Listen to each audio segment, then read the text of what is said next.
Catches Patricia Donardo on her way to... Coming up next on News 10 First at 4, the nor'easter blew through, but we may not be out of the woods yet. Earthwatch is tracking the latest. I'm Herb Clark. Ultra-low tides on the shore tonight, and the bottom drops out on the temperatures for tomorrow. We'll have it with Earthwatch later. I'm Larry Menti. Also coming up, are you giving up on New Year's resolutions this year? Not so fast. We'll tell you how to make one that works for you. I'm Vi Sikahema. The NFL playoffs are in progress, and we'll introduce you to 4 local kids who will be suiting up this weekend in Kansas City. We'll tell you their story. News 10 First at 4 starts now. You're watching Philadelphia's NBC10. Serving Pennsylvania, New Jersey, and Delaware. now live. This is News 10 First at 4.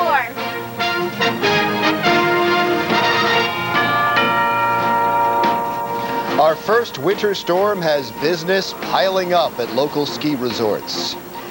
And at the beach, gusty winds tear at popular shore resorts. Hello, I'm Larry Menti. And I'm Renee Chenault. And our top story on News 10 First at 4, the Delaware Valley dodges a bullet from a fast-moving nor'easter. The storm brought a mixed bag of precipitation depending on where you live. The storm left behind some light snow and a little ice this morning. News 10 caught a few snowflakes in the air in Havertown this morning as well. For the most part, the storm didn't live up to its billing in our area and caused very few serious problems. But that was not the case north and west of us. In places like Tannersville up in the Poconos, they got their first big snowfall of the year. Now, News 10 at the Camelback Ski Resort last night as the snow created a skier's paradise. Parts of the Poconos picked up a foot of snow, a welcome sight for skiers and resort owners. Now, the storm did cause some problems down at the Jersey Shore, and that's where News 10's Siani Lee joins us now live with the latest. Siani. Good afternoon, Larry. Well, this storm just did not materialize into very much as far as nor'easters are concerned, but we did get a pretty good amount of rain. Atlantic City reported in nearly 2 inches of rain, and the rain also caused some minor flooding in areas like Ocean City and in Sea Isle City. This morning we saw a little bit of rain mixed in with the snow, and that tapered off at about noontime. But today the big factor was wind, and it made for a miserable day here down the shore.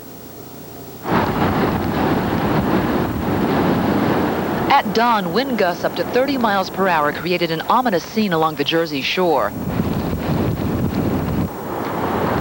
In Margate, as the high tide rolled in around 7:30 this morning, Mother Nature quickly claimed a large pile of sand brought in to protect homes. How high was the sand? It's just about 10 feet high. And now look at it. All the way along.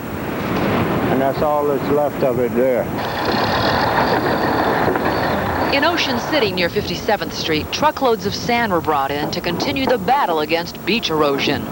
That's part of living along the barrier islands that you have to deal with coastal flooding and erosion, and we do our best to protect the property that's along the coast. But sometimes man's best isn't enough. Here on the south end of Sea Isle City, each new storm brings the ocean front ever closer to residents' back doors. Just last month, 2 storms washed away 40 feet of the beach. Sea Isle City did bring in about 70 truckloads of sand, and all that was washed away by those 2 storms just last month. The storm didn't pack much punch, but with the winter just starting, we could certainly see a lot more stronger nor'easters within the next of the season. I'm Siani Lee, News 10. Siani, as you said, this did not pack the punch that people were afraid of. How are people talking about this today? What's their reaction? Well, I think that if you compare it to the storms that hit this area in November, that there is just really not that much of a comparison. I mean, there was a lot more damage in November. As I just mentioned, in Sea Isle City, they lost about 70 truckloads of sand. We saw nowhere near that kind of damage last night with this storm. Give us some details, Siani. You talked about beach erosion a moment ago, and of course there's been a problem because of past storms, as you also mentioned. This storm moved through so quickly. Did it cause any beach erosion whatsoever? It caused a little bit of beach erosion. We caught up last night with the mayor of Sea Isle City, and he was out taking a look at a especially vulnerable part of Sea Isle City, and that is at the very southern tip of the island. And you just saw some video of that section of the island there. There's very little beach left there. In fact, the beach has eroded so much at that section, it is literally almost on the back doors of several condominiums located on that part of the beach, and I think that we can certainly expect that city to bring in even more sand to try to protect the homes along there. That's a huge residential section of Sea Isle City. All right, but that seems to be the worst of it in that area. Absolutely, and last night when the rain started falling, we did find one unlucky driver who tried to pull into a gas station in Ocean City, and one of the streets along 9th Street and Bay flooded a little bit, bringing it down to one lane, and she overjudged the depth of the water and ended up running into the curb and basically pulled her tire away from the wheel. So she was stuck until the tow truck came. As bad as this storm could have been, if that was the worst of it, we were pretty lucky. Yeah. Absolutely. We'll see much worse than this. Yep, folks dodged the bullet this time. Thanks a lot, Siani. Well, you know, in places like western Pennsylvania as well as upstate New York, they're measuring snow totals with yardsticks today. News 10 national correspondent Campbell Brown has the very latest on the day after from Syracuse. In Syracuse, New York, the kind of morning only a skier would welcome. Today, blizzard-like conditions are keeping the area under a state of emergency. Snow has been falling here at 3 to 5 inches an hour. They've even deflated the roof of the Carrier Dome for fear it would collapse under the weight of the snow. Tonight's basketball game between Syracuse and Pittsburgh has been postponed. People in the Pittsburgh area woke up to between 3 and 6 inches of snow, enough to keep morning commuters moving at a crawl. The storm made its way up the East Coast overnight, causing massive power outages and hundreds of traffic accidents. Heavy snowfall hit Virginia and western Maryland, where snowplows operated through the night. The few attempting to drive in these conditions found it difficult at best. I am surprised it is this much. I didn't think it would be like this. It was a similar story in parts of Connecticut. Only those with four-wheel drive seemed to have a shot at going anywhere. In New Jersey, the story was wind and rain. A torrential downpour caused some flooding on the coast. So do you have fun with this? Actually, yes. We usually do. The storm is expected to move into New England and Canada now, with more snow predicted for upstate New York and Maine. Campbell Brown, NBC News, Pittsburgh. And what you're seeing right there is at first what we expected to get. Remember Saturday, everybody was talking about a huge snowfall. Luckily, this nor'easter just veered off. Herb, you've seen a few of these, huh? Yeah, and I got to tell you, Larry, at winter time around here, we run into some highly unpredictable or unsure sorts of forecasts. We can predict the end of the world, and bingo, we just barely escape it. And that's what happened this time. Storm moved a little farther off, and that's okay. We'll get another chance or two, I'm sure, before this winter season ends. We're just a week or so into winter, actually, so we're just beginning it. Let's show you what happened in the last 24 hours. This rain or snowfall a little bit around here today. We had some heavy snow showers, showed up on radar. Nothing accumulating, of course, but it was rather fearsome looking at times today with a cold wind pushing through. And the satellite, we put it in motion. You can see it circulating around the low. Well, that low now is moving up over the western or just west of Maine, and it's slowly reducing its hold on us, but not totally. The backlash from that continues to pound onto the Jersey shore. This time, as it moves north, the wind shifts from out of the west. And we'll have winds, a gale warning for the coast tonight, and blowout tides. What that means is at low tide, at about 2 o'clock in the morning, the water just gets sucked out of the back bays. It'll run a couple of feet lower than normal.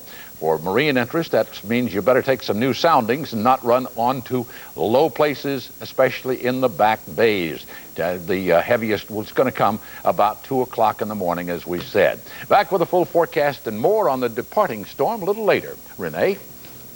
I'll take it, Herb. The most important in that forecast will be the New Year's Day forecast, and of course across the country people are getting ready for the most noticeable difference today from yesterday. The roads are dry. The light snow we were getting has pretty much stopped, and the wind through the day dried out the highways pretty well. Let's look at it from the other angle. Downtown Center City right now. This is the S curve, and here you can see the camera much higher up. Very shaky. That because of high winds, the winds that dried out the roads, but will also bring us some very nasty cold weather. Let's go outside right now to Cecily Tynan. Dave Roberts off today. Cecily, how cold will it get? Are the mummers in trouble?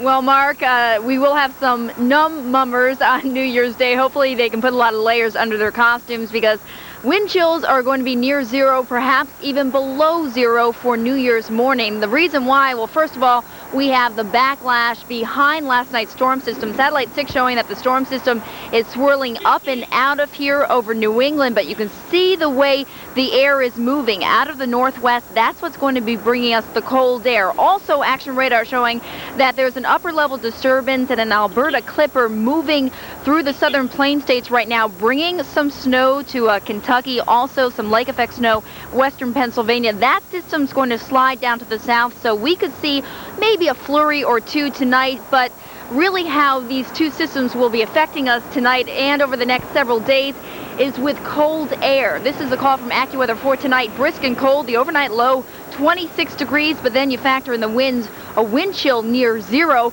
Tomorrow our high is only going to be 30 degrees, partly sunny, windy and cold, wind chills in the teens.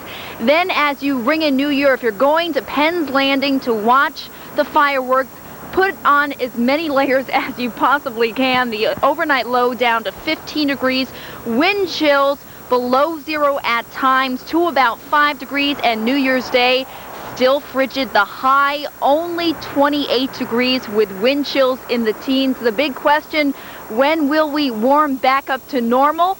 And we'll find out in the AccuWeather 5-day forecast. Anita? Hopefully it'll be soon, Cecily. Thank you. Well, the storm's aftermath comes in many versions tonight, from snow-covered sidewalks to just a few puddles. Here in Center City, Philadelphia, the storm materialized in the form of rain, a steady rain for the most part, until early afternoon. Umbrellas were enough to cope with the dreary downpour. The silver lining to the clouds above, it was not several inches of snow that hit here. In the city's suburbs, the kind of flakes that fell seemed like they would stick around if given half a chance. This is Route 611 earlier today near the Willow Grove Mall. Snow did stick a little on cars and grass, but streets and sidewalks were just wet, with little white stuff to show for all the flurries. Now this is the scene in Harrisburg, and it is much more like what was expected. Snow-covered sidewalks and folks busy as bees trying to clean the stuff off. Harrisburg got a hearty dose of snow, enough to sink your shovel into, and this pretty much tells the story of the storm in our area. The further west you went, the more snow you got, with Harrisburg getting about 3 inches and Lancaster getting only 1 inch of snow. Meanwhile, Anita, the big story at the Jersey Shore could be summed up in one word: lucky. Could have been a huge bad night of major beach erosion and flood damage, but it was not. Here's Lisa Quintana in Ocean City. The heart of the nor'easter is past us, but there's still some remnants in the form of strong winds, chilly temperatures, and light rain mixed with snow. Some don't mind going out in this miserable weather. Others do. Connie Shivers with the perfect name for today. Tell me, what do you think about this miserable weather? Don't like it at all. Don't like it at all. It's freezing and it's cold and it's miserable. In all fairness, there was some sunshine today. The bright rays are a far cry from yesterday's stormy skies. The nor'easter dumped as much as 2 inches of rain on parts of the Jersey Shore. Many roads had to be closed, including several lanes in the Black Horse Pike. But by daybreak, the roads were dry. This morning, Sea Isle City's mayor got a closer look at the storm damage. We were fearing the worst, but thankfully the storm was not as bad as predicted, and we were able to only probably lose, I estimate right now, about 5 to 6 feet. Ocean City's southernmost beaches lost about 20 feet of beachfront to the storm. When you're in the beach and during the summer and there's so much sand, and now you just walk out and it's all level and the ocean's up so high. Department of Public Works crews were out this morning replacing the sand lost in the storm. Winter has just begun, and already folks are singing the blues. One good thing about winter. Winter weather in South. I wish I was south, where it's warm. And you know he doesn't mean South Jersey. The Jersey Shore certainly does experience its mix of weather extremes. But just think, in a few months we'll all be complaining about how hot it is. I'm Lisa Quintana, Channel 6 Action News, Ocean City. Elsewhere along the path of the storm, cities and towns experienced varying degrees of misery. In North Carolina, motorists risked a slippery time of it, and on snow-covered roads this morning, there were hundreds of accidents. Virginia enduring its biggest snowfall in 2 years, up to 15 inches in some areas. Northeastern New Jersey got rain, lots of it. That caused a lot of problems. About 30 people in Rochelle spent the night at a shelter after their apartment building flooded, and they had to be rescued. And further north and west in Syracuse, New York, 18 inches of snow in that town. And of course, that could have been us in the Delaware Valley. Here at home, a legal skirmish has emerged in the prosecution's case against Amy Willard's accused killer. Arthur Bomar was seen being transported here in media today for a court proceeding. Willard was raped and killed in 1996 after being abducted near the Blue Route. Today, the defense petitioned to get several key prosecution reports before next month's preliminary hearing. By law, the defense gets prosecution materials after that hearing. But Bomar's attorney says the case is too complex for him to wait. He also expressed skepticism over state police DNA testing, saying his own experts will test crucial DNA evidence taken from Amy Willard's body. The judge will rule on today's request. The body of a sixth victim was found in the rubble of a Massachusetts fire. Searchers today recovered the body of a young girl from an apartment in Medford. Two of the girl's siblings, their parents, and an unrelated child all perished in this fire. One child of the dead parents survived. Officials are using a crane to take the building apart as they search for a cause. The building is across the street from a firehouse. Operation Native Talent came to an end this evening, and there apparently are hundreds of happy job seekers tonight. Some 100 corporate recruiters set up shop for 2 days here at the Adams Mark Hotel in Winfield Heights. They had 10,000 jobs to fill and were anxious to find the right job applicants. Some applicants were hired on the spot. The Greater Philadelphia Chamber of Commerce sponsors the annual job fair in an effort to keep quality local talent working right here in the area. Now, at the other end of the work cycle, how about this one? A JCPenney employee who's packing it in after working longer than I've been living. Kathy Gandolfo has his story. 65, time to retire. Except for Howard Dillmore, 65 isn't an age. It's the number of years, including accumulated vacation time, that he has worked for JCPenney. At his retirement party today in the Audubon, New Jersey store, the 80-year-old Dillmore was surrounded by family and friends, many of them former employees. I was born in 1933, and that's when Howard came to work. And I retired 2 years before him. When Howard Dillmore started working at Penny's, he was 15 years old. He had knickers on, and the manager, Mr. Smith, said, "You cannot work in knickers. I will take you down and buy you your first pair of long pants," which he did. And I cannot believe that that's 65 years ago. Dillmore started in the men's department, selling pants for 98 cents a pair and free alterations. Later, he moved to the stockroom. Over the years, he would meet James Cash Penny several times. I had to get the manager's car and drive him back to White Plains, New York. I never drove him back to his house. I always had him drive him back to the store. For 65 years, Howard Dillmore has reported to work for the JCPenney Company, and he admits that retirement may be a bit of an adjustment, but he thinks he can handle it. My wife, she's volunteer for West Jersey Hospital for 27 years. So I guess I have to go down to the hospital probably find some volunteer work or something like that. In an age when few expect to retire from the company where they first went to work, 65 years of service is truly remarkable. It's a very unusual thing, and we've enjoyed it. Unfortunately, I have to be the one to accept his retirement paperwork, but I don't blame him after 65 years of service. Nothing's hit me yet. Probably it will when I get home. Howard Dillmore will officially leave his post tomorrow and take with him 6.5 decades of memories. He will also leave behind the distinction of being the JCPenney Company's oldest and longest working employee, putting in more years than JCPenney himself. I'm Kathy Gandolfo, Channel 6 Action News, Audubon, New Jersey. What a career. Wow.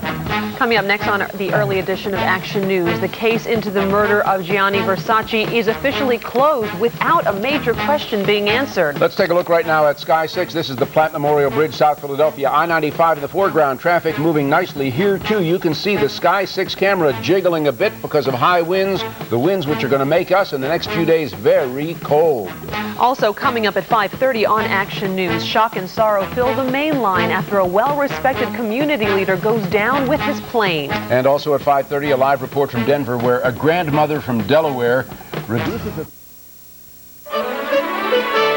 This is KYW News 3 at 6.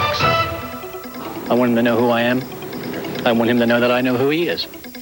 A dramatic face-to-face meeting between the father of Amy Willard and the man accused of killing her.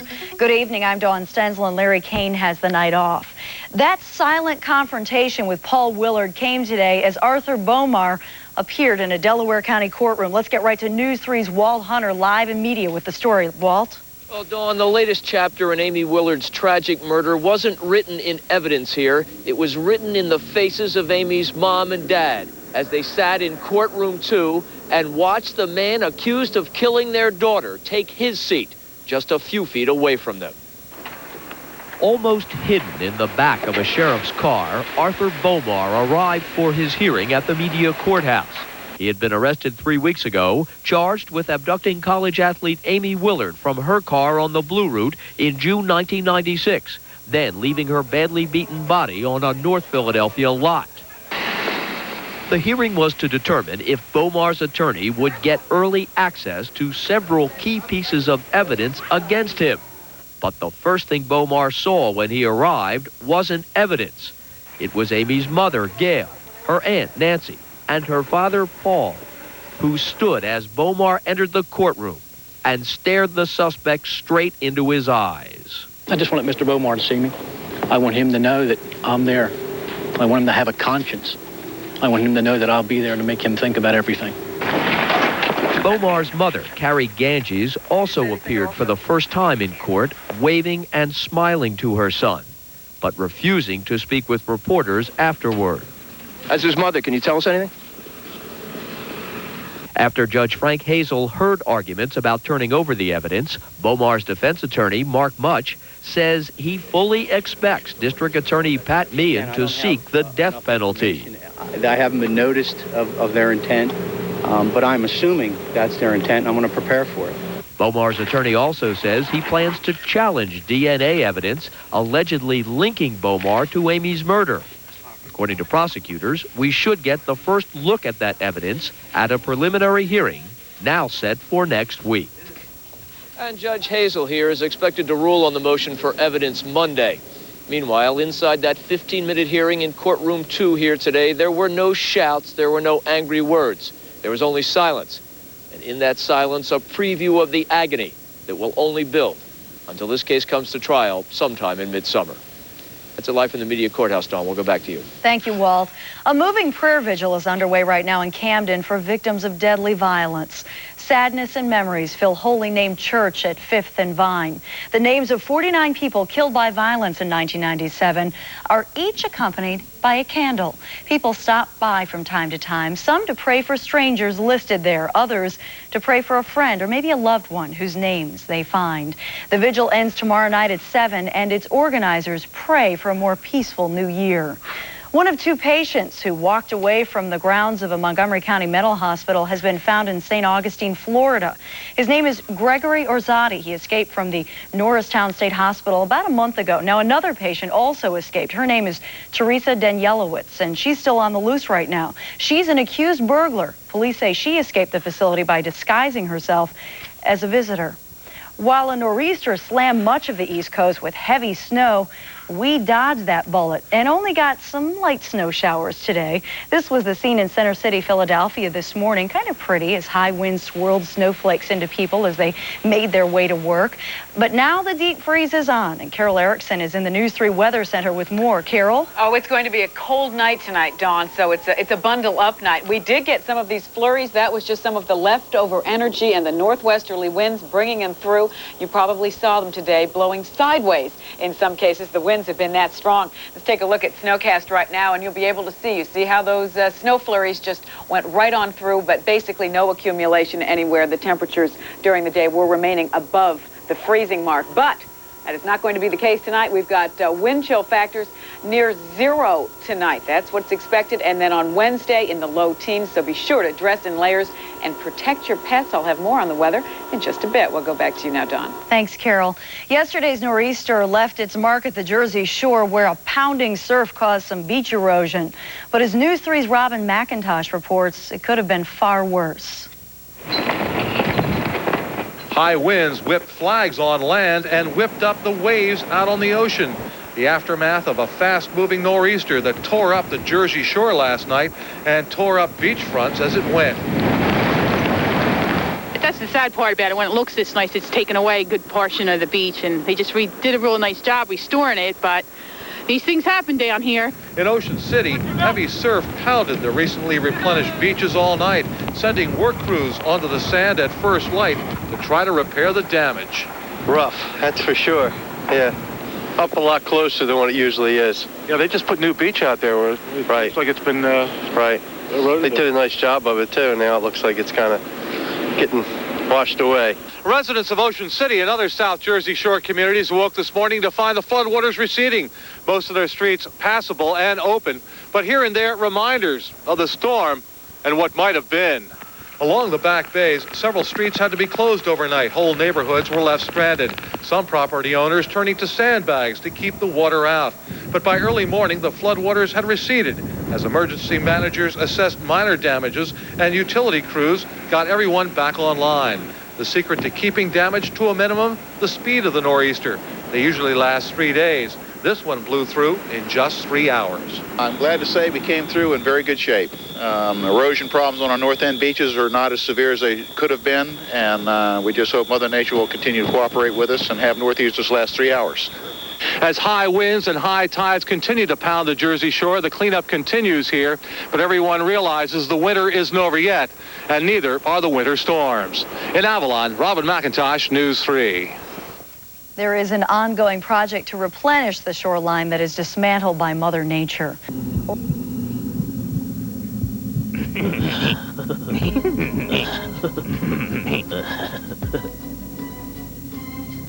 want to tell me what this is all about? You want to tell me what this is all about? Yeah. The reason I brought you here is I want to do you.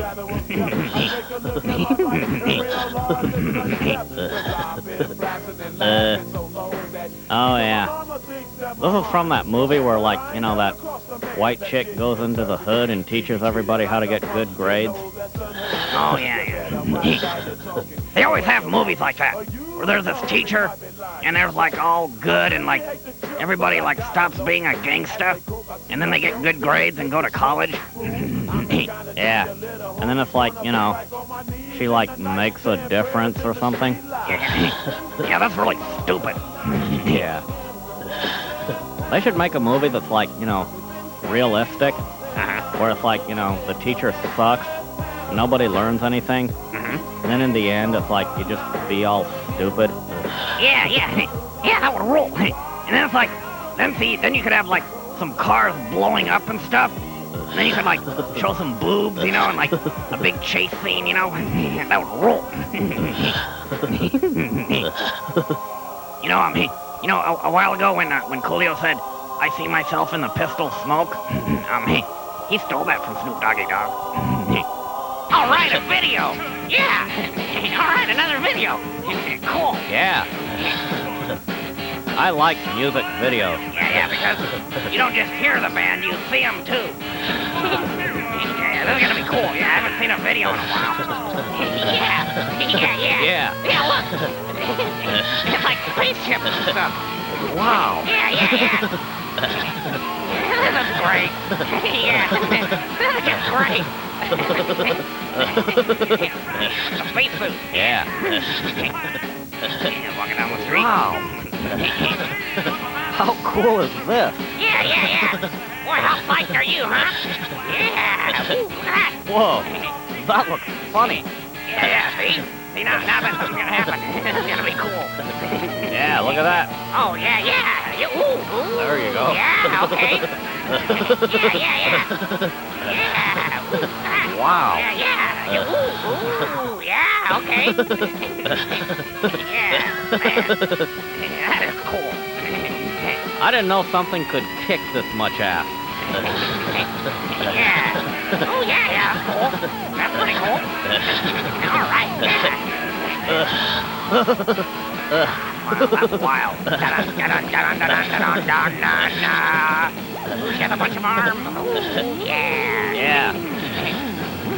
Wow, that was cool. That's unbelievable. Hey, boy, I haven't seen a video in a while. This is really great. Hey, buddy, you got any more nutmeg? I don't think so. That's okay, man. That's okay. I don't need any.